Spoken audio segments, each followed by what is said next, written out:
What's going on, guys? This is Tinador for thenerdherd.com, and I'm actually going to do a video review today. I'm going to talk about using Evernote if you're a college student. So if you followed The Verge, they recently did a video before a few weeks ago about how some of the editors use Evernote in terms of keeping things in track and writing in terms of writing for their posts and keeping all their information intact. When I was a freshman in college, I actually did not like using Evernote. I thought it was a pretty useless application. I figured I can take notes easier with pen and paper, and it would, benefit me a lot better. So I used Evernote a little bit when I was a freshman, and then I stopped using it after my second semester. However, I'm a senior now, and I'm writing my senior thesis, and I recently found how Evernote was just such a powerful tool that anyone who is a college student or even a high school student should actually take advantage of in terms of backing up their notes and getting all the information across.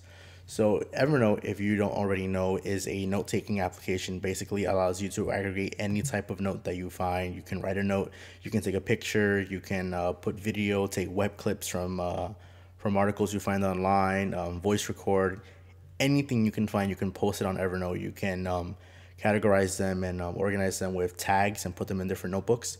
The way I use Evernote, which is what this video is going to be about, is in terms of getting all of my notes down. So recently in my for my senior seminar class, I had to do a thesis, and my thesis was basically on 18th century criminal justice and 18th century criminals basically in England.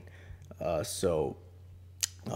was the main paper that I was working on for my entire semester, and I finally figured out how to start using Evernote towards the end of the semester. So it's a little, not too much here. There aren't too many things I can do here, but what I did like about Evernote was that notes I would actually take in class or at home on my MacBook, I can sync them to any of my devices without having to worry about saving and storing.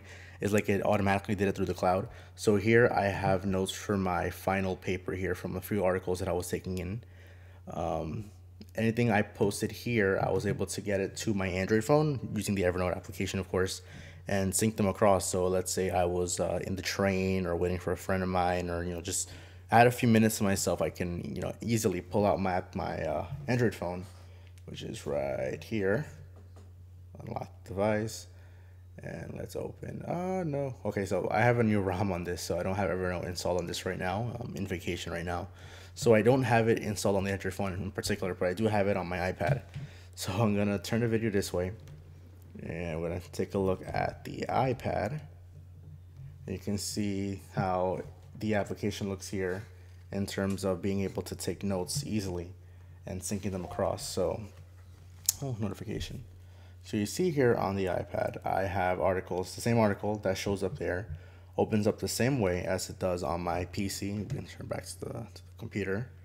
Same articles there, shows up there. It syncs wirelessly over the air, so using a 3G signal or a Wi-Fi signal, it syncs over, and you can easily edit and start typing in or messing around with notes, adding pictures or whatever. And when you type it there, it syncs it across the cloud and syncs up with your Evernote account.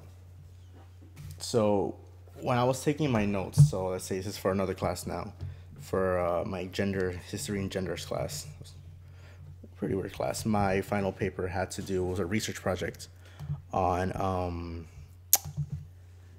gender and sexuality in Japan, in medieval Japan.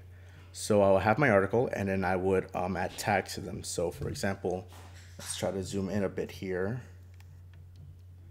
I will have my tag for Buddhism, history, and gender, which is just a basic class, and then Kimbrough, which is the name of the author. So I'll have the argument, I'll write everything down here, and then I will go make another note with another article with the information there, and make another note with the same information there, categorize it all with history and gender, and then just add the article name and the topic that it's talking about. So let's say I want to search for let's see, my notes are kind of cluttered up. I have a lot of notes here, and let's say I just want to find things from history and gender. I would just press search and type in history and gender, and I will get all of the notes on the side here that have that tag. So that's very convenient. Another thing is that if you use Google Chrome, there are actual extensions you can use for Google Chrome that combine with Evernote. So let's say, for example, I'm going to google.com, and while I was doing my paper for 18th century crime and punishment in England using criminality, or talking about criminals, I would want to search for something. Let's say I was searching for, in one particular instance, I was actually searching for John Locke's Second Treatise on Government. And I knew I had a copy of it before, but because I took a class involving ethics and morality in philosophy, and I wasn't sure exactly where I left the document. So I probably lost it. It's been like 3 years. So I needed to find a copy of it online or any information regarding to it. So I searched in John Locke Second Treatise, and on the side here, using the Evernote clip-on add-on, I actually find one of my notes that I took in Evernote. This is September 9th, and here we go. I took this on November 2011. So this is a year ago I wrote this note down. And I'm able to see, it helps me with when searching. So I can see that I actually had some notes I wrote down here about John Locke, about the Second Treaty. So I can click it. It opens up the web browser. Alternatively, I can simply, now that I know that it's there, let me move Evernote over to another page. I can simply go to the next page and type in Second Treaty, and you'll see it will show up here. And then I have my notes that I took on John Locke and Hobbes and all the other things involving the social contract. So that was very convenient, actually. I didn't know that Evernote allowed me to do that. And also see it here, it opens up in a web page as well. If you don't have the Evernote application, you can still see your note there, and actually you can even edit. So that's something very convenient. I pretty much started using Evernote like for real this past semester, and I've been using it on an ongoing basis, not only for my schoolwork but also finding articles. So for example, I will clip this article, type it into tag it as Android games, and this would be, let's say, a game that I want to check out that I might be able to do a possible review on, and I will leave that there and my tag as Android games. Or if let's say I was looking for something in photography, trying to figure out exactly how to mess with ISO settings and white balance and aperture, so I would tag these articles or notes from web pages and keep them as photography. So for example, to do something like that, let's say I go to theverge.com and let's look for an article. Okay, something here. Okay, here we go.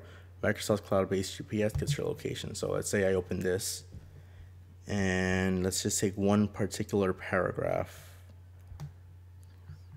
For 30 seconds to pull down the necessary information.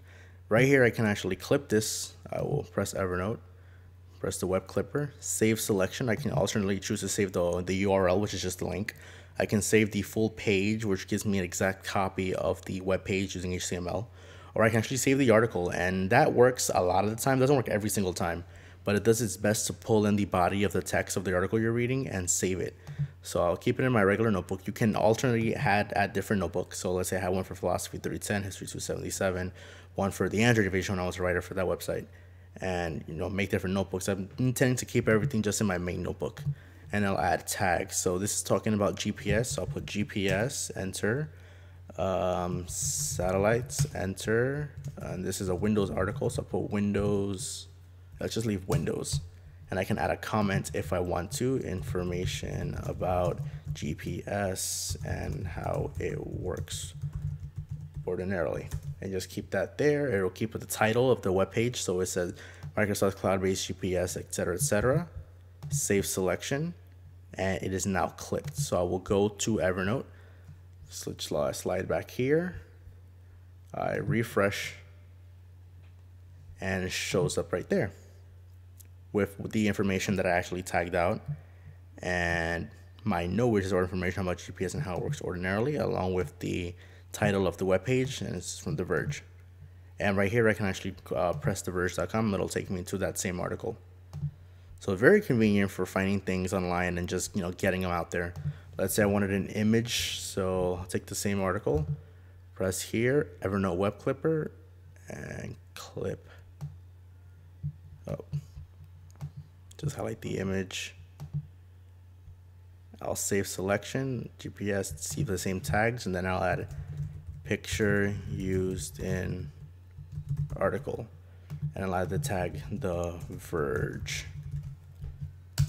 So now it'll have a new setting for The Verge. It will clip, it's syncing, and it's done. And let's go and sync the Evernote application.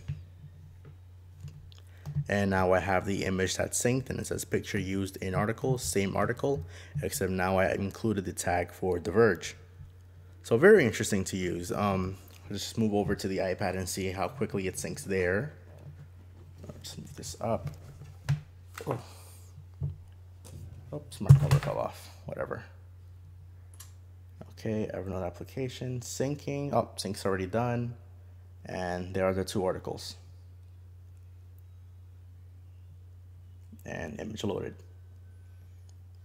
So this is actually really useful. As a student, I found that this was like one tool that you really need to get to start using and to familiarize yourself with, because it saves a lot of hassle. I'm someone coming from, I'm a liberal arts student, so a lot of my work came from writing notes down on pen and paper, or writing notes down on my iPad and saving them, or I was using Android before, so I write them on my Android tablet and save them to my Google Drive account. And while Google Drive is an amazing tool, and I do, oh, wrong page, sorry. Let's go back to Chrome. And while I do use Google Drive on a very often basis, and I do love it, it's an amazing service. I'm glad that it's something that you can use for free. You see here, I have a ton of documents here. My paper is actually right there. So you can see I wasn't lying when I said I had to write a 30-page paper. This literally was one of the hardest assignments I had to do, and it really helped me out that I was able to use Evernote to organize all of my friggin' sources, because that's not easy to do. So I believe if you are a college student that you should check out using Evernote. It makes things a lot more convenient. You should also check out Google Docs, because it's an easy way to keep documents synced across devices, whether it's on like an iPad, because they do have Google Drive. I can't have been calling it Google Docs. It's actually Google Drive now, I guess out of habit, since it was called Google Docs for such a long time. But yeah, there's a Google Drive application for iOS, so you can get it on your iPad without any issues, or get it on your Android device and sync them across. Everything syncs very smoothly, and it's a very nice tool to use, especially if you're using multiple computers like me. I go to my school computer, and I don't usually like to carry them on my flash drive because I'll forget it. So it's nice to have everything on the cloud. Okay guys, so this has been Attorney Gonzalez for thenerdherd.com. Like and share this video if you like it, and subscribe for more. Until next time, we'll